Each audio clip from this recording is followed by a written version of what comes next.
Noong Disyembre 12, 1910 si Dorothy Arnold, isang kilalang tagapagmana, ay nakipagkita sa kaibigan sa Fifth Avenue, Manhattan.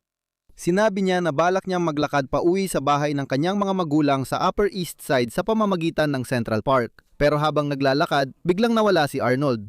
Sino ba siya at ano ang nangyari sa kanya? Samahan ninyo ako, briefcase, habang tinutuklasan natin ang kamanghamanghang kwentong ito. Si Dorothy Harriet Camille Arnold ay ipinanganak sa New York City noong ika-1 ng Hulyo, 1885. Ang kanyang ama ay si Frances Rose Arnold, isang negosyante ng pamilya ay nagmula pa nung simula ng kolonisasyon ng mga Europeo sa Hilagang Amerika. Isa sa kanilang mga ninuno ay sinasabing dumating sa Plymouth Rock sakay ng Mayflower noong 1620. Ang kanyang mga ninuno ay kabilang sa mataas na lipunan at negosyo sa New York at si Francis ay naging kasosyo sa F.R. Arnold & Company, isang kumpanyang nag-aangkat ng mamahaling produkto sa Amerika. Ito ay panahon ng walang kapantay na kasaganaan sa Estados Unidos, ang tinatawag na Gilded Age. At dahil dito, ang negosyo ng mga Arnold na nakatuon sa pabango ay umunlad. Kaya lumaki si Dorothy na mayaman at kabilang sa isang pamilyang kilala sa buong Manhattan. Ang ina ni Dorothy ay si Mary Martha Arnold. Samuel ang apelido niya noong dalaga at galing siya sa kilalang pamilyang mula British Canada. Nagkaroon sina Francis ng 3 anak pa, si John na mas matanda kay Dorothy at sina Dan at Marjorie na ipinanganak pagkatapos ni Dorothy. Upang lalo pang madagdagan ang katayuan ng pamilya sa lipunan, ang tiyahin ni Dorothy sa panig ng kanyang ama si Harriet ay napangasawa si Rufus W. Peckham, isang kilalang abogado na nagsilbi bilang Associate Justice ng Korte Suprema ng Estados Unidos mula 1895 hanggang 1900. Dahil sa mga koneksyong ito, nang biglang mawala si Dorothy pagkalipas ng maraming taon, naging tampok ang kwento sa media sa New York at buong bansa. Ang pagkabata ni Dorothy ay katulad ng inaasahan sa isang anak ng mayamang negosyante sa New York noong kasagsagan ng Gilded Age. Ang pamilya ay nakatira sa malaking townhouse sa Upper East Side ng Manhattan na may maraming tauhan. Habang lumalaki, pumasok siya sa prestiyosong Veltin School for Girls. Itinatag ito noong 1886 ni Louis Veltin bilang isang paaralan sa Manhattan para sa mga anak na babae ng mayayamang pamilya ng lungsod na may napaka-progresibong kurikulum para sa isang paaralang pambabae ayon sa pamantayan ng panahon. Dito natutunan ng mga babae ang panitikan sa Ingles, klasiko ng Griego at Romano at Pranses. Nag-aral din siya ng mga asignaturang pang-agham gaya ng kimika at pisika. Matapos ang Veltin, nag-aral si Dorothy sa Bryn Mawr College sa Pennsylvania, unang beses niyang iniwan ng matagal ang New York. Doon siya nagtuon sa pag-aaral ng panitikan at nagkaroon ng hangaring maging isang manunulat. Nagtapos siya noong 1900 at 5 nang siya ay 20 taong gulang. Matapos magtapos, bumalik siya sa bahay ng magulang sa Upper East Side at madalas makita sa mga sosyal na pagtitipon sa Manhattan. Gayunpaman, nanatili pa rin ang ilan niyang ambisyon bilang isang manunulat. Pagkatapos bisitahin ang kanilang bakasyunan sa Maine noong taglagas ng 1900 at 10 sinabi niya sa ama na gusto niyang magkaroon ng sariling apartment sa Greenwich Village.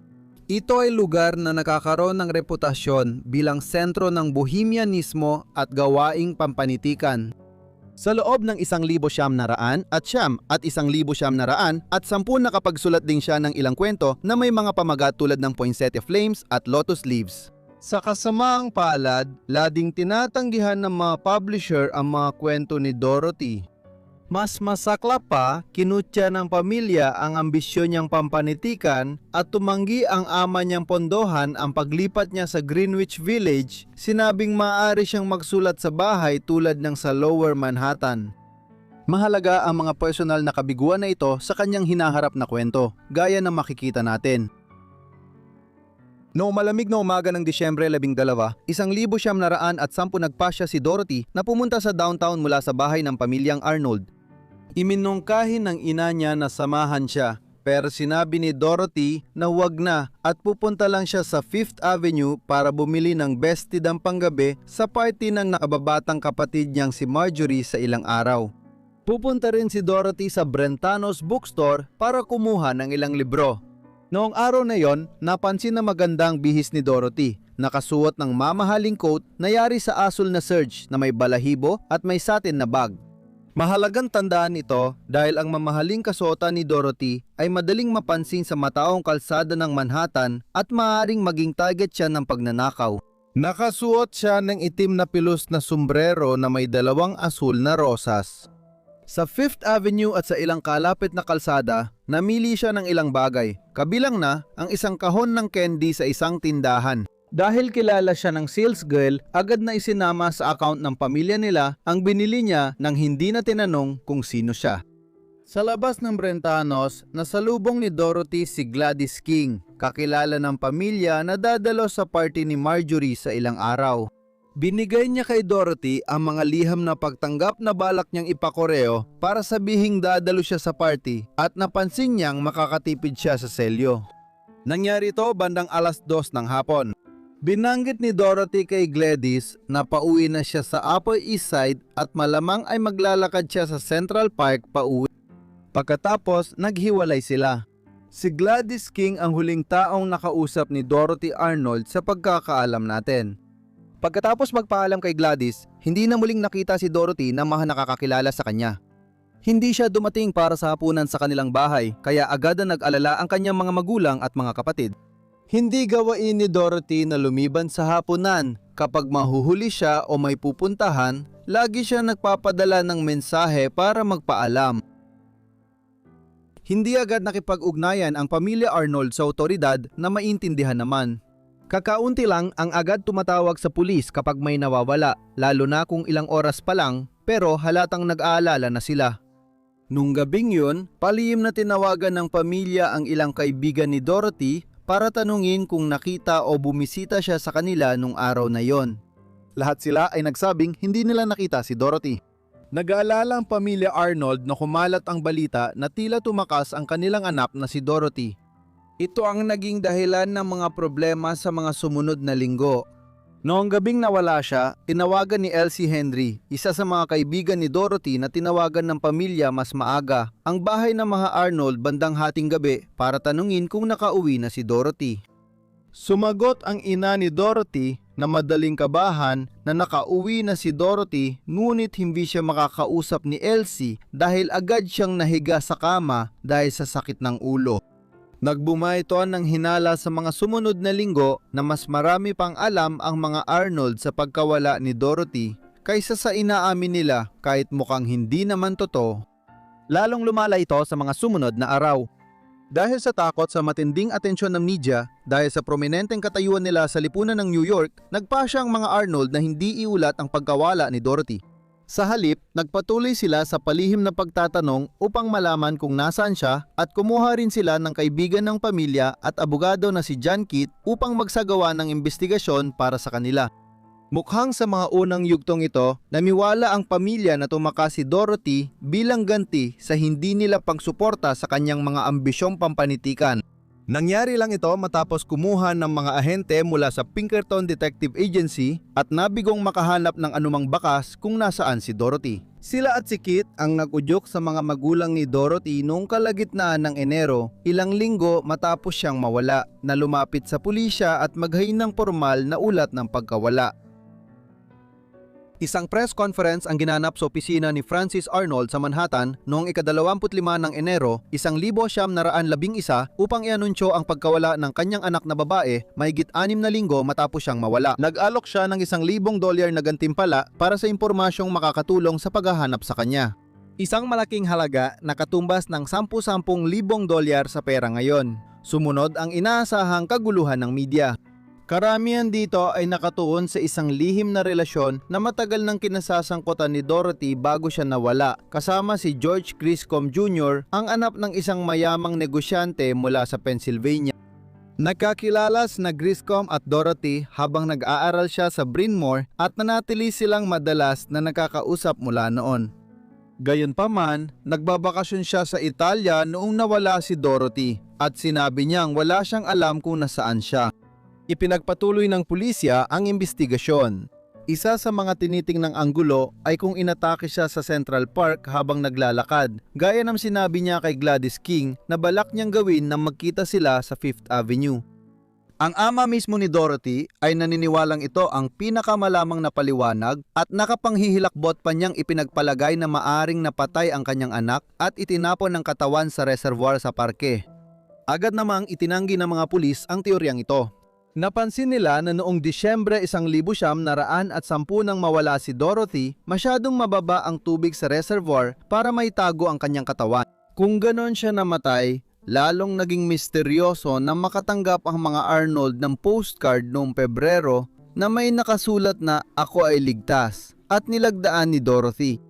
Kahawig nito ang sulat kamay ng anak nilang babae, ngunit naipakita na ang halimbawa ng sulat kamay nito sa mga pahayagan sa New York noong huling bahagi ng Enero bilang bahagi ng investigasyon. At agad na napagpasyahan na ang postcard ay isa lamang malupit na biro na ginawa ng isang tao na ginaya ang sulat kamay ni Dorothy. Matapos itong isantabi, inihayag ng pulisya sa pagtatapos ng Pebrero na ang investigasyon ay babawasan na. Si Dorothy ay nawawala na ng 75 araw nang mag-anunsyo sila. Dahil walang ebidensya kung ano ang nangyari sa kanya, ang tanging konklusyon nila ay halos tiyak na patay na siya. Maraming umanong pagkakita at ulat ng pakikipag-ugnayan kay Dorothy sa mga sumunod na taon. Kadalasan, nakabatay lang ito sa mga haka-haka na may babaeng kamukha niya raw na nakita sa New York o ibang lugar sa silangang baybayin. Walang matibay na ebidensya mula sa mga umanay pagkakita pero patuloy pa rin itong lumalabas. Noong 1935, isang kapat ng siglo matapos mawala si Dorothy, may nagbigay ng tip sa pulisya tungkol sa pagkakita sa kanya sa Fifth Avenue, ang huling lugar na nakita siya noong 12 ng Disyembre 1910. Ipinapakita nito kung paano nagpapadala ang mga tao sa kanilang imahinasyon. Pagdating sa mga ulat ng pagkakita kay Dorothy Arnold, sa totoo lang, 50 taong gulang na sana siya noon at malamang ay hindi nakamuka ng 25 taong gulang na babaeng nawala noong 1910. Samantala, patuloy na hinanap ng mga magulang ni Dorothy si Dorothy at bago pumanaw ang kanyang ama noong 1922, gumastos siya ng mahigit $2 milyong sa paghahanap sa anak o pag-alam ng nangyari sa kanya. Tatlong pangunahing teorya ang umiikot sa pagkawala ni Dorothy ngayon. Isa ay napaka-espekulatibo. Sinasabi nito na buntis si Dorothy noon, malamang ay pinagbubuntis niya ang anak ni George Griscom at sumailalim siya sa isang diligtas na pagpapalaglag noon gabing yon na nauwi sa mali at doon siya namatay. Mukhang nakumpirma ito noong 1916 nang ang isang nahatulang kriminal sa Rhode Island na si Edward Glenerath ay gumawa ng mga nakakagulat na pahayag tungkol sa kung paano siya nasangkot sa pagtatapon ng bangkay ng dalagang iyon noong Disyembre 1910. Ngunit hindi nakumpirma sa investigasyon ang sinabi niya tungkol sa lugar ng kanyang paglilibingan at binawi rin niya kalaunan ang pahayag niya. Bukod pa rito, napaka-imposible na basta na lang magplano si Dorothy na tumigil kung saan man sa Manhattan pauwi mula Fifth Avenue para magpa-abort sa isang madilim na eskinita bago ipagpatuloy ang kanyang araw. Mas posible ang dalawa pang senaryo.